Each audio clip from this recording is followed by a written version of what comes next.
भगवान आदित्य की उपासना से जन्म जन्मांतर की दरिद्रता का अंत हो जाता है, शारीरिक रोगों का शमन होता है और अनेक प्रकार के दुख और शोक से प्राणी को मुक्ति मिलती है। भगवान आदित्य को तीनों लोकों और 14 भवन का स्वामी कहा जाता है।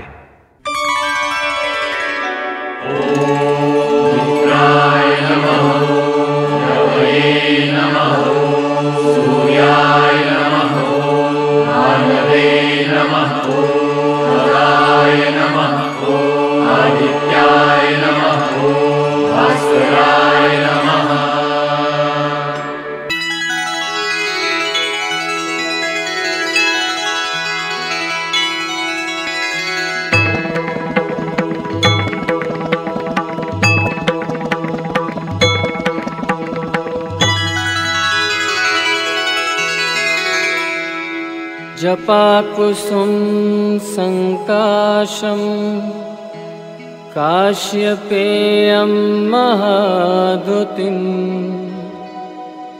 तमोरिं सर्वपापघ्नं प्रणतोऽस्मि दिवाकरम्।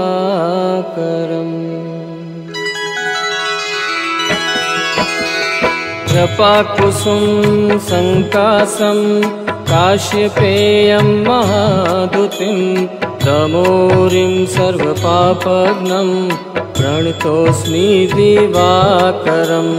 जपाकुसुम संकाशं काश्यपेयं महाद्युतिं तमोरिं सर्वपापघ्नं प्रणतोऽस्मि दिवाकरम्। जपाकुसुम संकाशं काश्यपेयं महाद्युतिं तमोरिं सर्वपापघ्नं प्रणतोऽस्मि दिवाकरम्।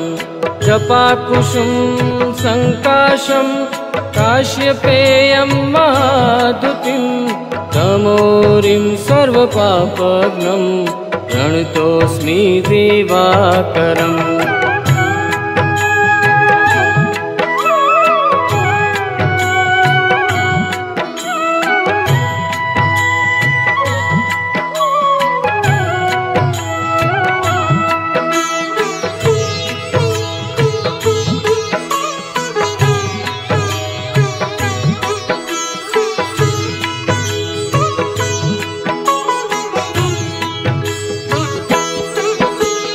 जपाकुसुम संकाशं काश्यपेयं महाद्युतिं तमोरिं सर्वपापघ्नं प्रणतोऽस्मि दिवाकरम्।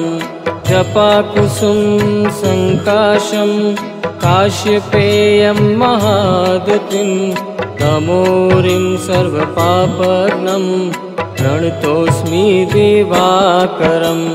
जपाकुसुम संकाशं काश्यपेयं महाद्युतिं तमोरिं सर्वपापघ्नं प्रणतोऽस्मि दिवाकरम्। जपाकुसुम संकाशं काश्यपेयं महाद्युतिं तमोरिं सर्वपापघ्नं प्रणतोऽस्मि दिवाकरम्।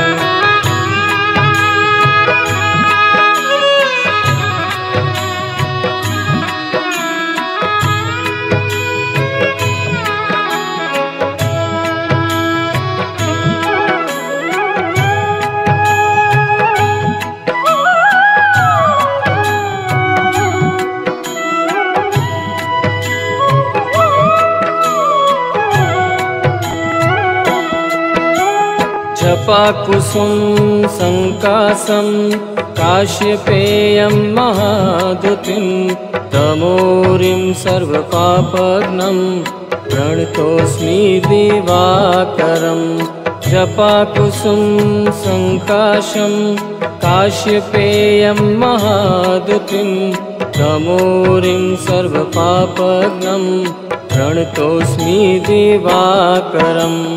जपाकुसुम संकाशं काश्यपेयं महाद्युतिं तमोरिं सर्वपापघ्नं प्रणतोऽस्मि दिवाकरं जपाकुसुम संकाशं काश्यपेयं महाद्युतिं तमोरिं सर्वपापघ्नं प्रणतोऽस्मि दिवाकरम्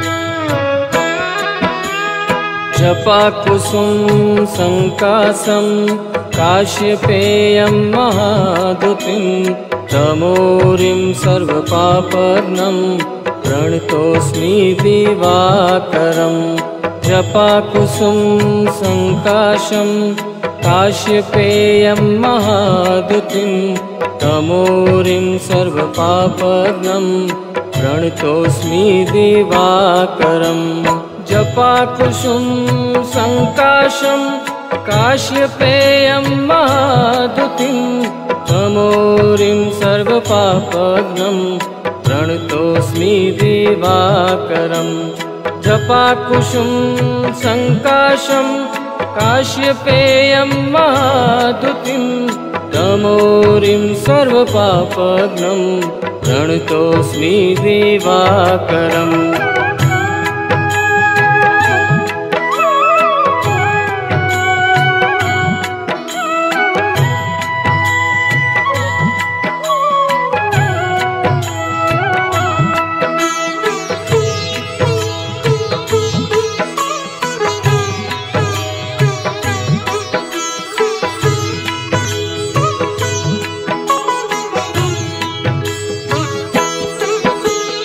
जपाकुसुम संकाशं काश्यपेयं महाद्युतिं तमोरिं सर्वपापघ्नं प्रणतोऽस्मि दिवाकरं जपाकुसुम संकाशं काश्यपेयं महाद्युतिं तमोरिं सर्वपापघ्नं प्रणतोऽस्मि दिवाकरम् जपाकुसुम संकाशं काश्यपेयं महाद्युतिं तमोरिं सर्वपापघ्नं प्रणतोऽस्मि दिवाकरं जपाकुसुम संकाशं काश्यपेयं महाद्युतिं तमोरिं सर्वपापघ्नं प्रणतोऽस्मि दिवाकरम्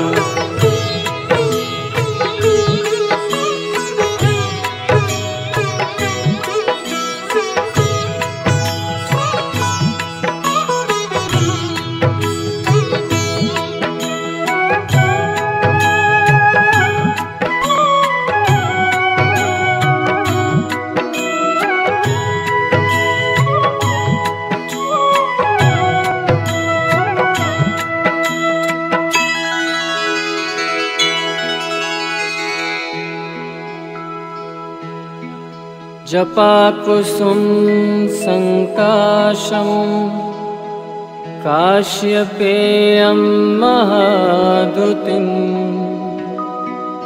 तमोरिं सर्वपापघ्नं प्रणतोऽस्मि दिवाकरम्